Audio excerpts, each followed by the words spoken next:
let's talk about what might be the single greatest survival story ever told. It's the story of Sir Ernest Shackleton's Imperial Trans-Antarctic Expedition, a mission that failed so spectacularly it somehow became one of the most inspiring triumphs in human history.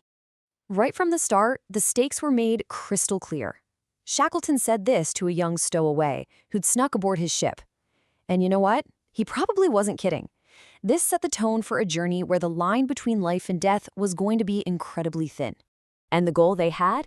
It was just staggeringly ambitious. This was an age with no GPS, no Gore-Tex, no reliable long-range communication. And their plan was to be the very first to walk across the entire Antarctic continent, a journey straight across the bottom of the world. So, picture this. It's late 1914. Shackleton and his crew of 27 men set sail on a ship called the Endurance. Their plan was to land on one side of Antarctica and then hike almost 3,000 kilometers over the ice to the other side. They figured it would take them about 120 days.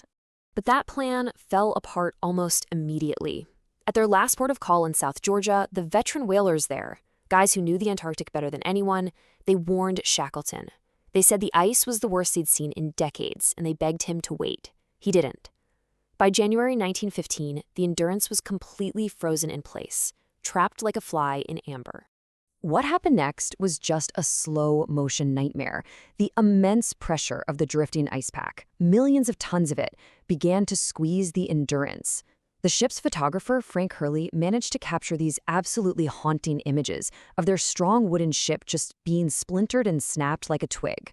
For 9 long months, the crew were just prisoners. They were drifting helplessly with the ice, surviving a brutal Antarctic winter.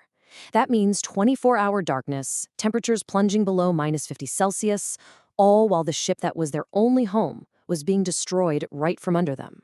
When the hull was finally breached, the men worked non-stop for 3 days and 3 nights in freezing, -8.5-degree weather, desperately trying to pump the icy seawater out.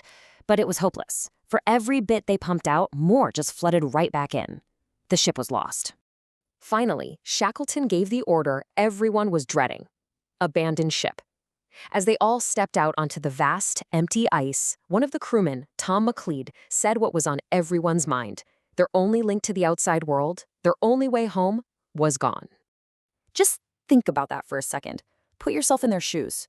Your ship is sinking. You are stranded on a sheet of floating ice, 1,000 miles from another human being. You have no radio. No one in the world even knows you're in trouble. What is your next move? Well, Shackleton's next move was to create a new home. They established a camp on a big, seemingly stable ice floe, which they called Ocean Camp.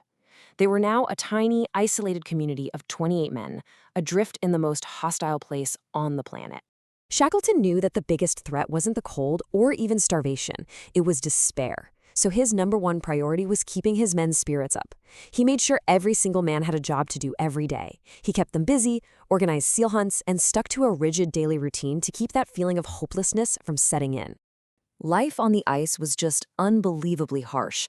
They survived by hunting seals and penguins. When food got really scarce, they had to make the absolutely heartbreaking decision to shoot their sled dogs for meat.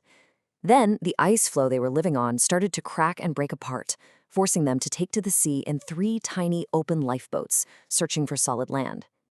Let this number sink in for a minute. For 497 straight days, from the time they sailed from South Georgia until they finally reached a remote island, not a single one of these men had stood on solid earth. For over a year, their entire world was either a ship, a sheet of ice, or a tiny boat. And the land they finally reached, Elephant Island, was no paradise. It was just a desolate, uninhabited piece of rock and ice, way off any shipping lanes. So yes, they had survived the ice, but they were still completely stranded. Their ordeal was nowhere near over. So Shackleton had this impossible choice to make. The closest land was about 800 kilometers away. But to get there, they'd have to cross the deadliest sea on Earth, the Drake Passage, against the worst of its currents. The other option, a much longer 1,300-kilometer journey to the whaling stations on South Georgia, seemed insane. But the winds and currents gave them a very tiny sliver of hope. He chose the sliver of hope. And let's be real about what the Drake Passage is. We are talking about the most violent, treacherous stretch of ocean on the entire planet. It's famous for these monstrous 12-meter waves. It's a ship graveyard. Over 800 ships have been lost there. And Shackleton was planning to cross it in what was essentially a rowboat. So the plan was an act of pure desperation. Shackleton would take 5 of his best men in one of the lifeboats and make a run for South Georgia. The other 22 men would be left behind on Elephant Island to just wait and pray that he'd make it. What followed was 17 days of absolute hell. They were in a 22-foot boat, constantly soaked by freezing waves, battling gale force winds, and just violently seasick. They had to navigate using a sextant, trying to catch a glimpse of the sun for just a few minutes a day. It was a voyage for their very lives. But in one last, almost unbelievably cruel twist of fate, they landed on the wrong side of South Georgia. After somehow surviving that impossible journey across the ocean, they were now cut off from the whaling station by a 10,000-foot, unmapped, glacier-covered mountain range that no human being had ever crossed before. After just a few hours' rest, Shackleton and 2 of his men started the final leg. They had no tent, no sleeping bags. They just trekked for 36 hours straight, non-stop, across the mountains and glaciers. When they finally stumbled into that whaling station, they were completely unrecognizable. These were men who had literally come back from the dead, 522 days after anyone had last seen them. And what about the 22 men left behind on Elephant Island? Well, Shackleton's second-in-command, a man named Frank Wild, was in charge. And for 4 long months, every single morning, Wild would wake the men up and say the exact same thing. "Pack up, boys. The boss may come today." And Shackleton never, ever gave up on them. He immediately started organizing a rescue. It took him 3 separate tries with 3 different ships, all of which were turned back by that impenetrable ice. But he begged and borrowed a 4th ship, this time from the Chilean government, and on his 4th attempt, he finally broke through. So, remember, the expedition began with 27 men, including Shackleton, setting out on this grand adventure for glory and discovery. And after 2 years of unimaginable hell, after losing their ship, failing their mission, and being cut off from the entire world, this is the number of men Shackleton brought home. Every single one. It is one of the greatest feats of leadership in history.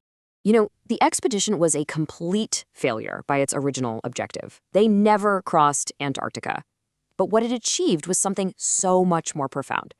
Shackleton's goals shifted from conquering a continent to saving his crew, and in doing so, he showed us that the true measure of success isn't always about the prize. It's about making sure you bring your people home.